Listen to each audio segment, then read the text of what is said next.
नमस्कार दोस्तों। आज के माइक्रोसॉफ्ट एक्सेल के पार्ट 2 में मैं आपको एक्सेल से रिलेटेड बहुत सारी चीज़ें बताने वाला हूं और इसके अंदर मैं आपको बताऊंगा कि फॉर्मूलेज वगैरह कैसे यूज़ किया जाता है। क्योंकि ये पार्ट 2 वीडियो है, इसमें एमएस एक्सेल से रिलेटेड छोटी छोटी चीज़ें आपको जो पता होनी चाहिए वो सारी चीज़ें इसमें मैं आज आपको बताने वाला हूं। देखिए, एक्सेल सीखने के लिए प्रैक्टिस की बहुत ज़्यादा ज़रूरी है। अगर आप एक्सेल सीखना चाहते हैं या सीख रहे हैं तो आपको प्रैक्टिस बहुत ज़्यादा करनी होगी और प्रैक्टिस करेंगे तभी वो सारी चीज़ें आएगी आपको। तो मैं संजय कुमार आप लोगों को आगे कंटिन्यू लेके चलता हूँ।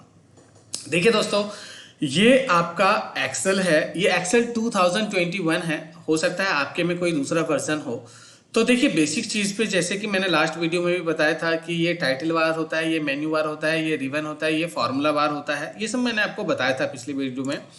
अगर आपने नहीं देखा है तो उस वीडियो को जरूर देख लीजिएगा। यहाँ देखिए, यहाँ पे ये जो ABCD से दिखाया गया है इसे हम कॉलम्स कहते हैं और ये जो 1 2 3 से दिखाया गया है इसे हम रोज कहते हैं।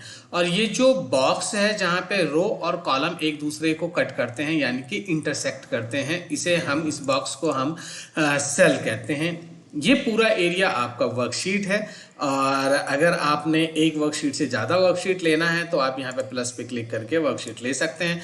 तो collection of the various worksheet is called workbook. Workbook का डेफिनेशन ये होता है।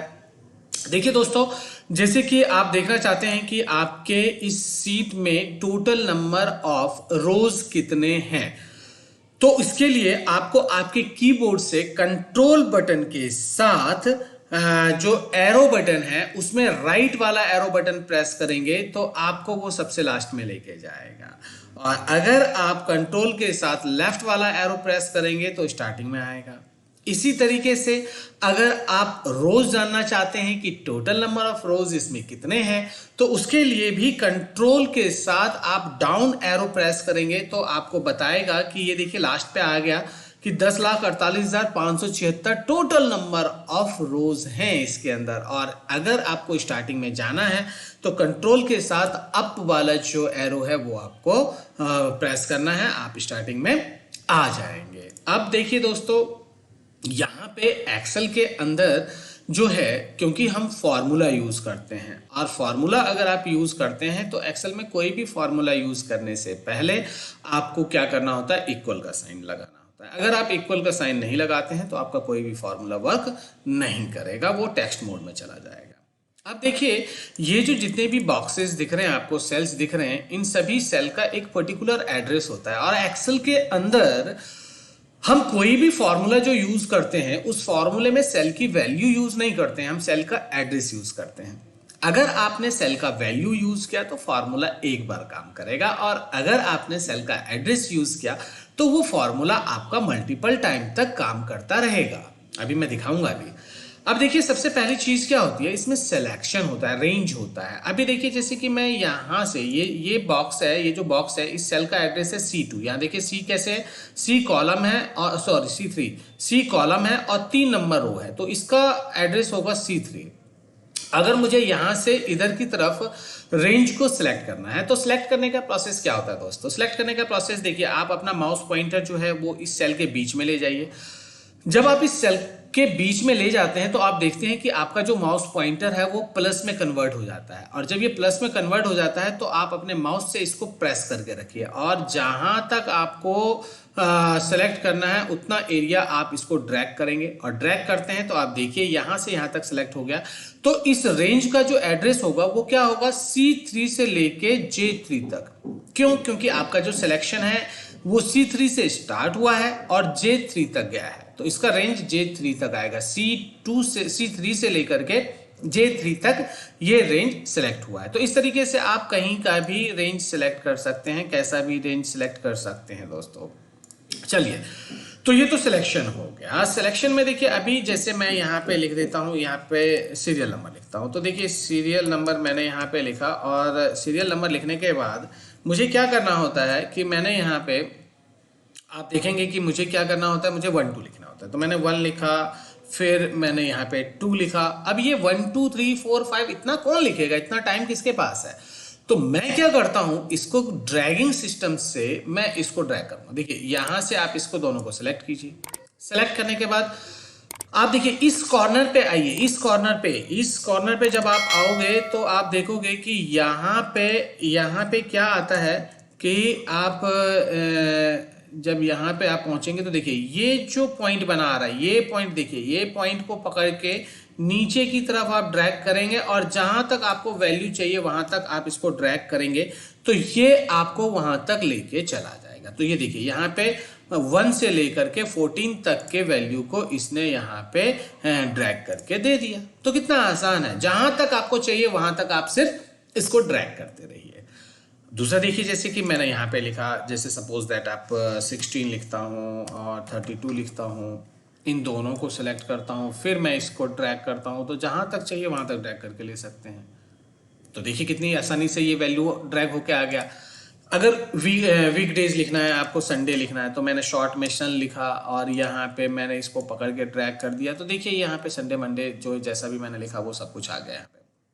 अगर मंथ नेम लिखना है आपको तो मैंने जैन लिख दिया। जैन के बाद अगर आप इसको ड्रैग करना चाहते हैं तो देखिए जहाँ तक आप ड्रैग करेंगे वहाँ तक ये चीज़ लिखा हुआ आ जाएगा। तो आई होप कि आपको ये चीज़ समझ में आ रहा होगा और अच्छा भी लग रहा होगा। तो देखिए यहाँ पे ये सारी चीज़ें बहुत आसानी से आप सीख सकते हैं।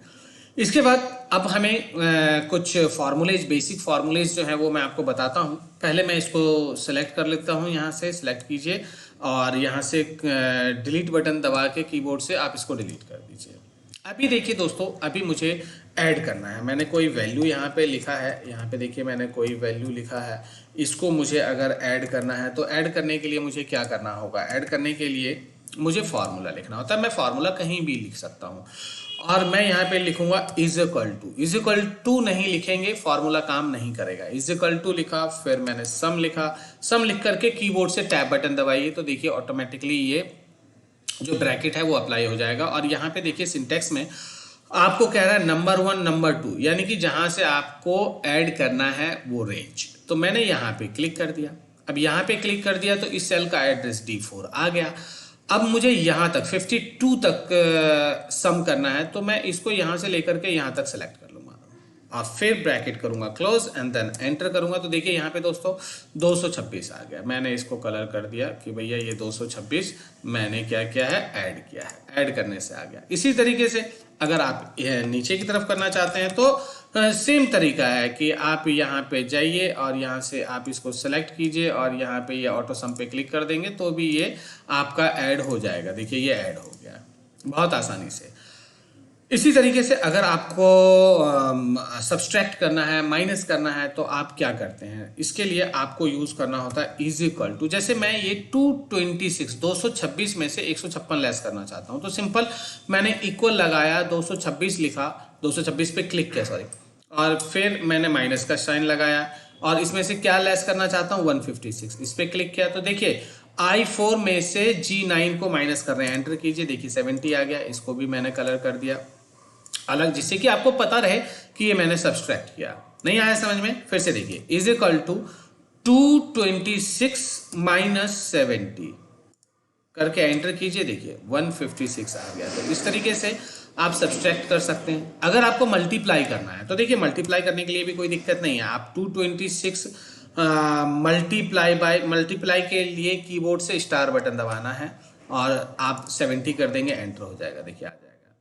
अब आप कहेंगे ये तो बहुत आसानी है, आसान से ही मैं कर सकता हूँ, कॉपी पे कर सकता हूँ, कैसे भी कर सकता हूँ, लेकिन बिल्कुल सही है अगर आपका लार्ज अमाउंट है। अभी देखिए, अभी जैसे मैंने कोई भी एक लार्ज अमाउंट डाल दिया, इसको मुझे इससे मल्टीप्लाई करना है, इसको मुझे इससे मल्टीप्लाई करना है, तो मैं कैसे करूँगा, तो देखिए is equal to this multiply by this then enter. ये देखिए ये यहाँ से मल्टीप्लाई करके आपको पूरा वैल्यू यहाँ से दे देगा। तो कितना आसान है इसको मल्टीप्लाई करना। देखिए बहुत आसानी से कितना भी लार्ज अमाउंट होगा वो उसको मल्टीप्लाई करके आपको दे देगा। तो ये होता है दोस्तों, इसे हम कहते हैं, क्या कहते हैं, इसको हम मल्टीप्लाई करना। इस तरीके से हम यूज़ करते हैं। डिवाइड करना चाहते हैं तो देखिए यहाँ पे जाइए, यहाँ पे डिवाइड करना चाहते हैं तो इक्वल का साइन लगाइए, इसको डिवाइड करना चाहते हैं स्लैश का साइन लगाइए, किससे करना चाहते हैं इससे करना चाहते हैं करके देखिए, ये देखिए ये डिवाइड करके इसको वैल्यू दे दिया। तो इस तरीके से अगर लार्ज अमाउंट है, बहुत बड़ा अमाउंट है या बहुत बड़ी वैल्यू है, उस वैल्यू को अगर आपको ऐड करना है, सब्सट्रैक्ट करना है, मल्टीप्लाई करना है, डिवाइड करना है, तो आप इस तरीके से एक्सेल में बहुत आसानी से कर सकते हैं। अब देखिए ऐड सब्सट्रैक्ट मल्टीप्लाई डिवाइड तो मैंने बताया। अभी जैसे परसेंटेज निकालना है, परसेंटेज निकालने के लिए बहुत आसान है। देखिए 700 है, अगर मैं आपको कहूँ कि यार 700 का है ना, मेरे को जो है ना, आप क्या करिए, आप 60% निकालिए, तो क्या करेंगे, is equal to 700 multiply by 60 and divided by the 100। बहुत सिंपल सा फॉर्मूला है, देखिए बहुत सिंपल सा फॉर्मूला है। इस फॉर्मूले की मदद से आप जो है वो आप परसेंटेज निकाल सकते हैं। देखिए ये 420, 700 का जो 60% है वो 420 है। 420 वो वाला 420 नहीं, ये वैल्यू वाला 420 है। दूसरा तरीका देखो, दूसरे तरीके से भी आप इसको कैलकुलेट कर सकते हैं, जैसे कि इज इक्वल टू लगाया 700 क्या, 700 मल्टीप्लाई बाय 60 और डिवाइडेड बाय 100 की जगह आप परसेंटेज का सिंबल लगा दीजिए, एंटर कीजिए, ये आ जाएगा 420। ये है 60%। अभी अगर आप देखेंगे, अभी आप क्या देखेंगे कि अगर आपको ये देखना है कि भैया ये जो 420 है, 420 है, एक एग्जांपल से समझाता हूं कि 700 का आपने एग्जाम दिया है, उसमें से 420 मार्क्स आपके आए हैं। अब ये जानना है कि परसेंटेज बनी तो बनी कितनी। तो ये जानने के लिए देखिए आप क्या करेंगे, इक्वल का साइन लगाएंगे, टोटल वैल्यू जो आपको मिली है 420 ये करेंगे, मल्टीप्लाई करेंगे 100 से and divided by total value कितना है 700 करके एंटर कीजिए। देखिए ये 60 आ गया। तो इस तरीके से आप इसका परसेंटेज भी निकाल सकते हैं। इस तरीके से आप इसको परसेंटेज में कन्वर्ट कर सकते हैं, परसेंटेज निकाल सकते हैं। तो उम्मीद करता हूं कि ये चीज़ आपको समझ में आया होगा। अब जैसे एक फॉर्मूला है, पावर का फॉर्मूला है कि भैया यहाँ पे मुझे 5 का पावर करना है 3, 5 का पावर क्या करना है 3। तो अगर मुझे इसका पावर निकालना है तो उसके लिए मैं यूज़ करूँगा is equal to power, PO लिख के आप देखिए यहाँ पे पावर का फॉर्मूला है। पावर जो ही गए तो देखिए सबसे पहले कह रहा है नंबर यानी कि किसका पावर निकालना है, तो मुझे 5 का पावर निकालना है। फिर कह रहा है कॉमा लगाने के लिए, आप कॉमा लगाइए। अब कितना पावर 3, 5 का पावर 3 करके ब्रैकेट बंद कीजिए, एंटर कीजिए, देखिए 125 आ गया। अब ये देखिए ऑटोमेटिकली अगर 5 का पावर मेरे को 5 करना है तो मैंने वैल्यू चेंज किया, ऑटोमेटिकली पावर चेंज कर दिया। अगर मुझे यहाँ 5 का नहीं करना है, 3 का पावर 5 करना है तो 3 का 5 ये आ जाएगा। अगर मुझे 2 का पावर 2 निकालना है तो देखिए 2 का पावर 2 4 निकाल देगा। तो इस तरीके से इसके अंदर आप जो भी वर्क करते हैं वो सारा का सारा वर्क ऑटोमेटिकली परफॉर्म करता है। तो दोस्तों उम्मीद करता हूं कि इसमें आपने बहुत कुछ सीखा होगा। और इस वीडियो में मैं इससे पहले जो मेरी सीरीज थी माइक्रोसॉफ्ट वर्ड का, मैं उसका प्लेलिस्ट बना के आपके इस वीडियो में मैंने ऐड कर दिया है। तो अगर आप माइक्रोसॉफ्ट वर्ड सीखना चाहते हैं तो उस वीडियोस को जरूर देखिएगा।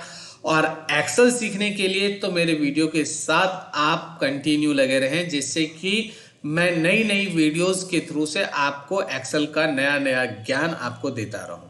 तो उम्मीद करता हूं कि इस वीडियो में ये सारी चीज़ें पसंद आई होंगी।